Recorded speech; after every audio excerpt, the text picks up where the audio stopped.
What is up, Starseeds? It's Sid, and today we are going to be talking about eco-homes, alternative building materials and methods, because it is spring now where I am in Michigan, and I am just so excited. I redid part of my room. I added some bookshelves for my sweatshirts and things. I put my workout equipment in my room finally, besides just my treadmill. I got my bed out. I have just been doing some major spring cleaning and organization, and that got me feeling extra comfortable in my current space and daydreaming even more about my future space. So I did some more research on unrestricted land around where I am, on the cost of excavators to dig a basement, to dig a foundation for building structures on land.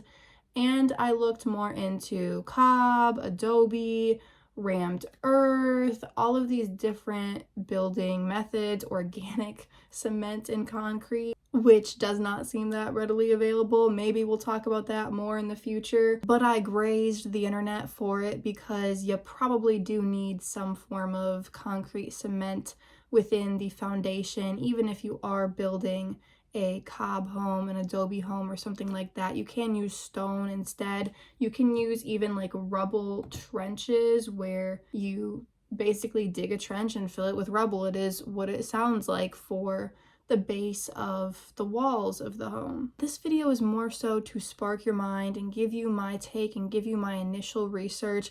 Best believe we're going to get more into this research throughout this process because I am very serious about buying land. I do want hippie neighbors. If you guys are interested, please let me know. It will probably be in Michigan. I'm open to other areas, but that's what I'm looking at because that's home and that's what I know and love. I am going to leave linked some of my favorite articles on this topic from my research. Also just kind of my intuition. I have a hunch that I'm going to mainly use cob, but before I build my dream house, I would probably build a shed or something like that. Fully cob, fully adobe, fully rammed earth, and then a mixture of adobe and rammed earth, a mixture of rammed earth and cob, a mixture of cob and adobe, and see what kind of works the best, a mixture of all three.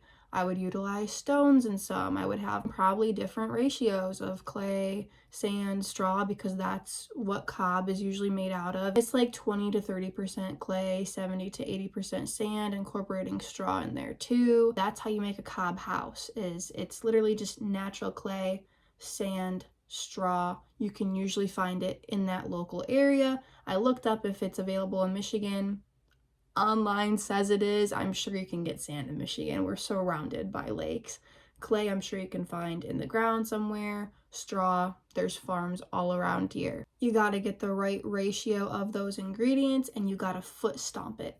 Foot stomp it out on a tarp or something, and then you sculpt the house by hand. So that's why you see curvy cob houses. That's what I'm going for. That's my dream house layout. I want a house that's shaped like the seed of life. If you guys have watched my Be My Hippie Neighbor sustainable house, dream house farm plan, you will know that because I have extensively planned out my dream house since I was a little kid. But this seed of life shaped house, I just started planning 3 or 4 years ago. So a cob house takes a long time to build because you pretty much sculpt it by hand. You're not drilling together 2x4s. It's a completely different process.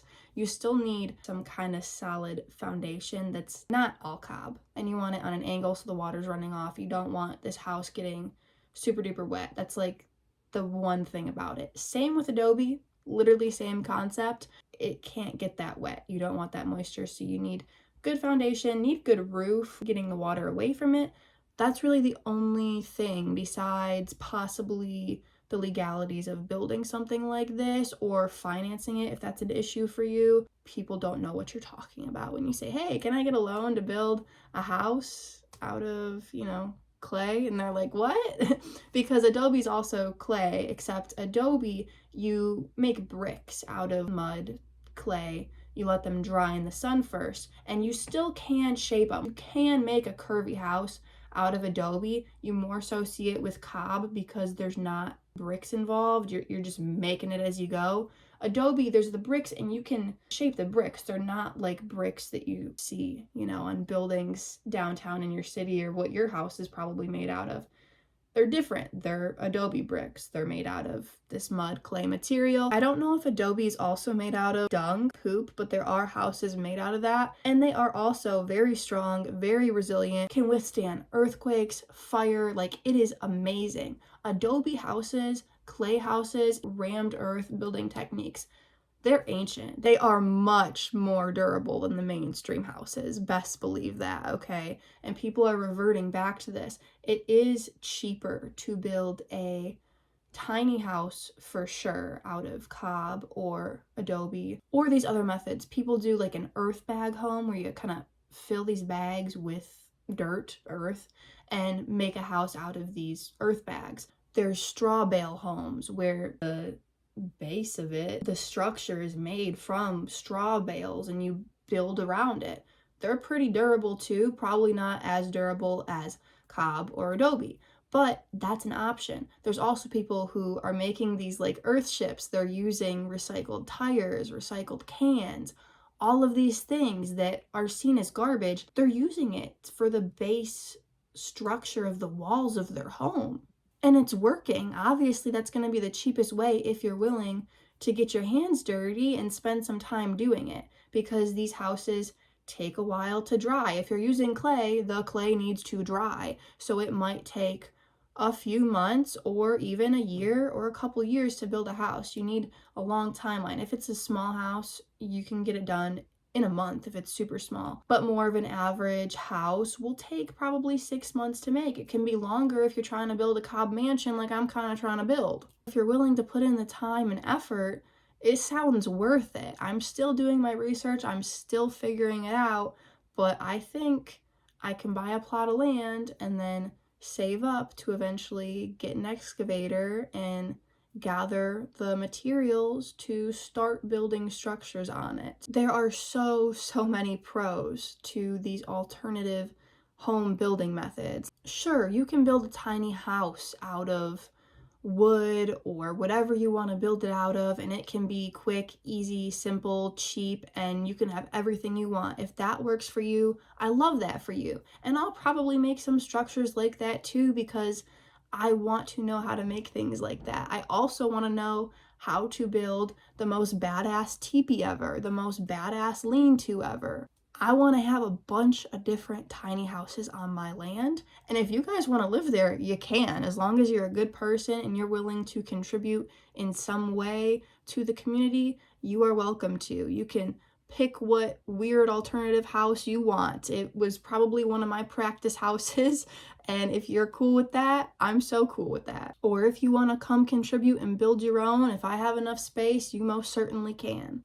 I do like the concept of using these recycled materials for probably especially sheds and things like this, because one of the benefits of having a cob or adobe house is that the air quality in the house is really freaking good because it's natural materials.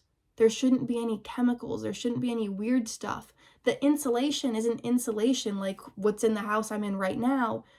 It's naturally insulated if it's cob or adobe. The straw house is not so well insulated. Like, we all know the story of the big bad wolf, okay? Like, it blew over. When it's reinforced with other things, now that's a different story. But a genuine cob or adobe house can withstand not just these natural disasters possibly, but the walls literally breathe.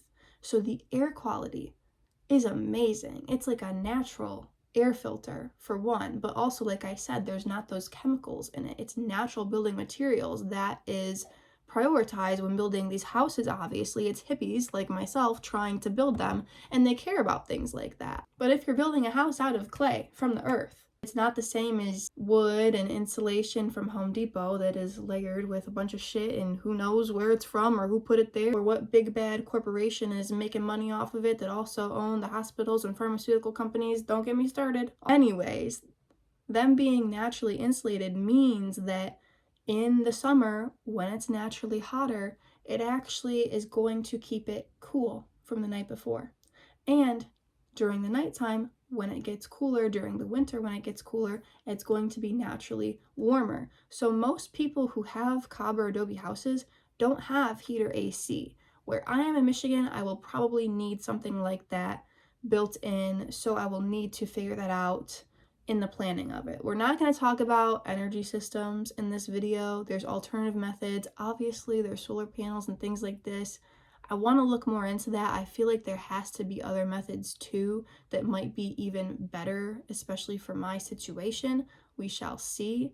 But I will definitely be factoring in, at least in some of these building structures, like my dream house, I'm probably going to want to have some form of energy, heat, AC, and most definitely running water. I'm gonna need my shower and my toilet and my sink. So there's gray water methods: collect rainwater, filter it, remineralize it possibly if you're drinking it too, run it to certain things first, like run it to the showers first, run it to the sinks first, and then from there you can run it to the toilets or possibly the garden if it's a full kind of gray water system. Also, when you're building a house yourself, you can choose where windows face, what direction, so you can plan when the sun comes up, when the sun comes down. You can use that to your advantage with the temperature of the house in mind. Online says that you can build a cob house for like under $20,000, which I think is amazing. I do have a hunch that mine is probably going to cost a bit more than that,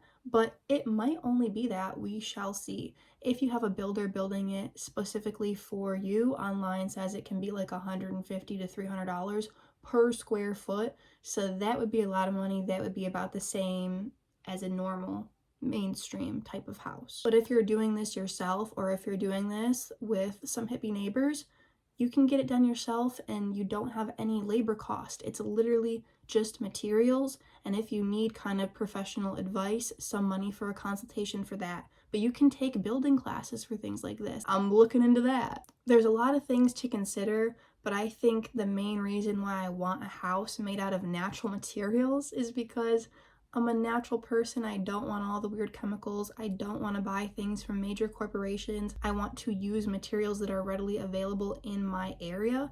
And I also want it to withstand things. The mainstream houses go up in flames if there's a fire. Think about it. What catches fire? Like, what do you make a fire out of? Wood.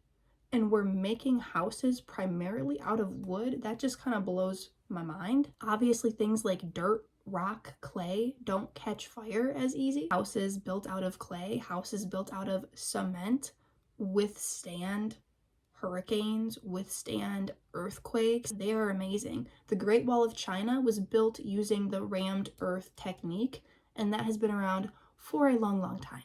I also love that you can customize it and make it pretty. I don't want to live in a square box. I want to live in an organically shaped art form with pretty little colored glass windows and some clear glass windows. But I just think that would be so cool. Also, I can build shelves into the wall with cob. Adobe, you can kind of do that, but it's easier to do with cob because you're literally just shaping the whole thing. You are with Adobe too, but there's the brick aspect to it. So that's why I think a mixture of both, like having some Adobe brick and some parts that are just all cob, that would be the easiest thing, with rocks and some wood, but not the whole house out of wood. Some organic cement and stuff, but not the whole thing.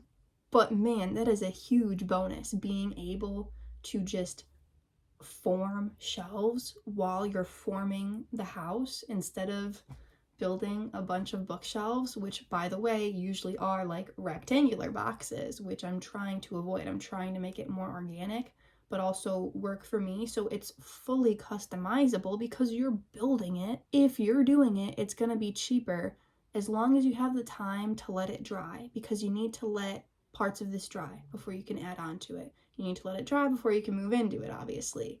And then once you're done building it, you need to put a coat of mud plaster or a lime plaster or something so that it can withstand that moisture, that rainfall. Let me know if you guys have any more thoughts on this, if you have any helpful tips or tricks, or if you know any resources when it comes to this, or if you want to help me build some houses and be my hippie neighbor. Let me know any other video topic suggestions that you have, off branches of this topic. I appreciate you guys so much. Peace out.